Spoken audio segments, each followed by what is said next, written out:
அனைவருக்கும் வணக்கம் ஃப்ரெண்ட்ஸ். இது உங்கள் கரண்ட் கோச்சிங் சென்டர்.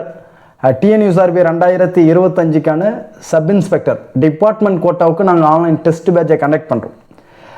எங்களுடைய டெஸ்ட் பேட்சில் ஜாயின் பண்ண விருப்பம் இருக்கிறவங்களுக்கு டிஸ்கிரிப்ஷன் கீழே வாட்ஸ்அப் லிங்க் தரேன், அதில் ஜாயின் பண்ணுங்கள்.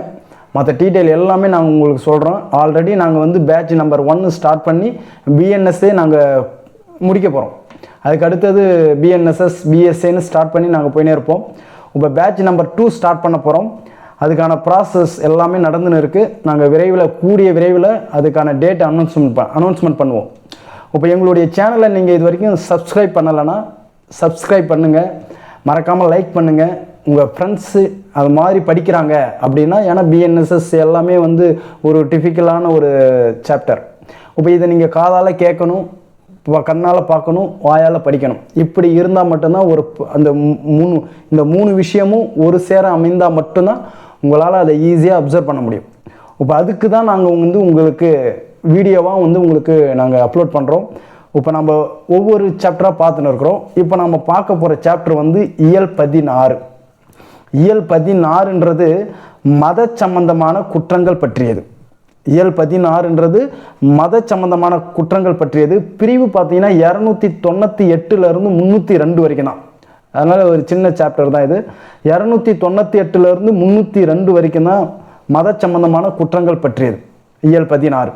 இப்போ 298 என்ன சொல்லுதுன்னா, ஒரு பிரிவினரின் மதத்தை அவமதிக்கும் உட்கருத்துடன் வழிபாட்டிடத்தை சிதைத்தல் அல்லது ஆசாரத்தை கெடுத்தல். அவங்களுடைய பக்தி நிறைய பண்ணுவாங்கள்ல, அதை போய் நம்ம கெடுக்கக்கூடாது.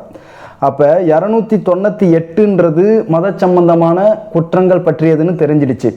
அப்போ 298 என்ன சொல்லுதுன்னா, ஒரு பிரிவினருடைய மதத்தை அவமதிக்கும் உட்கருத்துடன் வழிபாட்டிடத்தை போய் சிதைக்கக்கூடாதுன்னு சொல்லுது. வழிபாட்டு இடத்தை சிதைத்தல் அல்லது ஆசாரத்தை கெடுத்தல் இது தப்புன்னு சொல்லுது. இதுக்கு பனிஷ்மெண்ட்டாக என்ன சொல்கிறாங்கன்னா 2 இயர்ஸ் சொல்கிறாங்க. 2 இயர்ஸ் ப்ளஸ் ஃபைனும் போடுவாங்க. எதுக்கு? இந்த 298க்கு பனிஷ்மெண்ட் 2 இயர்ஸ் ப்ளஸ் ஃபைனும் சேர்த்து கொடுப்பாங்க.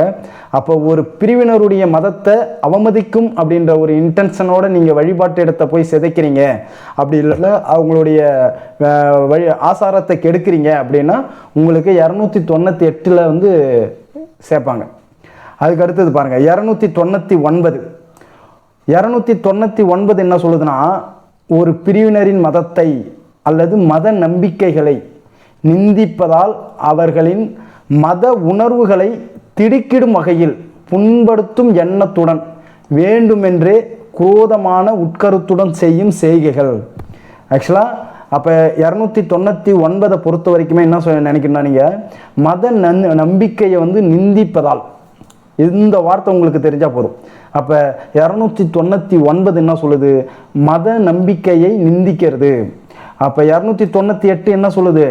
வழிபாட்டு இடத்தை போய் சிதைக்கிறது.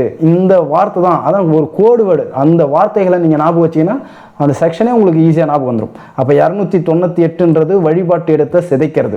299ன்றது மத நம்பிக்கையை நிந்திக்கிறது.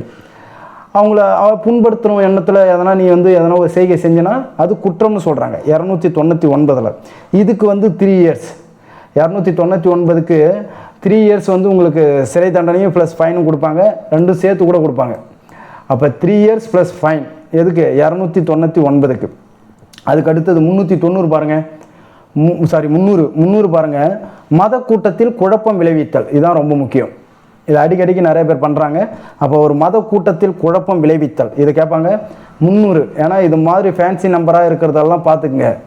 ஏன்னா இந்த மாதிரி நம்பரை அடிக்கடி கேட்பாங்க. 300, 200, 100 அது மாதிரி 100லேருந்து ஒரு 300, 350 அது மாதிரி 100, 150, 200, 250 அந்தந்த செக்ஷனெல்லாம் பாருங்கள். அதெல்லாம் நல்லா நீங்கள் ஞாபகம் வச்சுக்கணும். 333, 222, 111 அந்தமாரி ஃபேன்சி நம்பராக இருக்கிற எல்லாமே நீங்கள் செக்ஷனெல்லாம் நல்லா பார்த்துக்கணும். அப்போ 300 என்ன சொல்லுது? மத கூட்டத்தில் குழப்பம் விளைவித்தல் 300.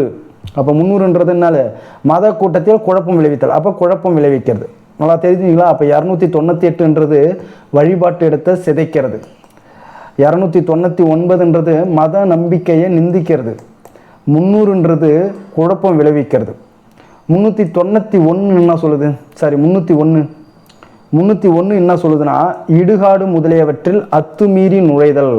ஏன்னா ஒவ்வொரு முஸ்லீம் இருக்கும், முஸ்லீம், கிறிஸ்டின், இந்துக்கள் இப்பெல்லாம் இருக்கிறாங்க. அப்போ அவங்களுடைய இடுகாட்டில் போய் நீங்கள் அத்துமீறி நுழைஞ்சி அதில் எதனா ஒரு குழப்பம், அதில் எதனா ஒரு ப்ராப்பர்ட்டியை லாஸ் பண்ணுறீங்க, இல்லை எதனா நீங்கள் பண்ணுறீங்க அப்படின்னா 301 வந்து உங்களுக்கு செக்ஷன் பாதிக்கும். அப்போ 301ன்றது என்னது? இடுகாட்டில் அத்துமீறி நுழையிறது. 300க்கு ஃபைன் பார்த்தீங்கன்னா, 300க்கு வந்து 1 இயர். 300க்கு வந்து மத கூட்டத்தில் நீ குழப்பம் விளைவிக்கிற அப்படின்னா சிறை தண்டனை வந்து 1 இயர். அதே நீ இடுகாட்டில் வந்து அத்துமீறி நுழையிற அப்படின்னு பார்த்தீங்கன்னா அதுக்கு வந்து பார்த்தீங்கன்னா அதுக்கும் 1 இயர் தான். இடுகாட்டில் அத்துமீறி நுழையிற அப்படின்னா அதுக்கும் 1 இயர் தான், ப்ளஸ் ஃபைன். எல்லாமே ஃபைனோடு வரும். ஃபைன் அவங்க போடுறது தான். அதாவது 302 பாருங்கள். மத உணர்வுகளை வேண்டுமென்றே புண்படுத்தும் எண்ணத்தில் சொற்களை சொல்லுதல் முதலியன. 302 மத உணர்வுகளை வேண்டுமென்றே புண்படுத்தும் எண்ணத்தை சொற்களை சொல்லுதல். புண்படுத்தும் எண்ணத்தில் சொற்களை சொல்லுதல், இதுதான் இதுக்கு கோட்வேர்டு. அப்போ 302ன்றது என்னது? புண்படுத்தும் எண்ணத்தில் சொற்களை சொல்லுதல். இப்போ புரியுதுங்களா? அப்போ நீங்கள் சென்டென்ஸை ஃபுல்லாகவே படிக்க தேவையில்லை. அப்போ 298னா வழிபாட்டு இடத்தை சிதைக்கிறாங்க, 299னா மத நம்பிக்கையை நிந்திக்கிறாங்க, 300னா குழப்பம் விளைவிக்கிறாங்க, 301னா இடுகாடில் அத்துமீறி நுழையிறாங்க, 302னா புண்படுத்தும் எண்ணத்தில் சொற்களை சொல்லறாங்க. இதுதான் இந்த மாதிரி கோடுவேர்டாக வச்சு நீங்கள் அதை மட்டும் நல்லா ஞாபகம் வச்சுக்கணும். அப்போ 298 வழிபாட்டு இடத்தை சிதைக்கிறது, 299 மத நம்பிக்கைகளை நிந்திக்கிறது. அது மாதிரி நீங்கள் ஒரு சின்ன கோடுவேர்டை ஞாபகம் வச்சு நீங்கள் இதை மனப்பாடமே பண்ணிடணும். அப்போ 298னா வழிபாட்டு இடத்த சிதைக்கிறாங்கன்னு உங்களுக்கு மனப்பாடமே பண்ணிடணும். அது எந்த நேரத்தில் கேட்டாலும் நீங்கள் சொல்லணும். அதுமாரினா உங்களுக்கு ஈஸியாக இருக்கும். இந்த ஒரு 5 செக்ஷன் தான். அப்போ 5 செக்ஷன்ன்றது இயல் 16. அப்போ முடிஞ்சிருச்சு. ஓகே, எங்களுடைய வீடியோவை பார்த்ததுக்கு மிக்க நன்றி. தொடர்ந்து எங்களுடைய வீடியோவுக்கு ஆதரவு கொடுங்க. உங்களுடைய ஃப்ரெண்ட்ஸ் எல்லாருக்கும் ஷேர் பண்ணுங்கள். மறக்காமல் எங்களுடைய சேனலை சப்ஸ்கிரைப் பண்ணுங்கள். தேங்க்யூ.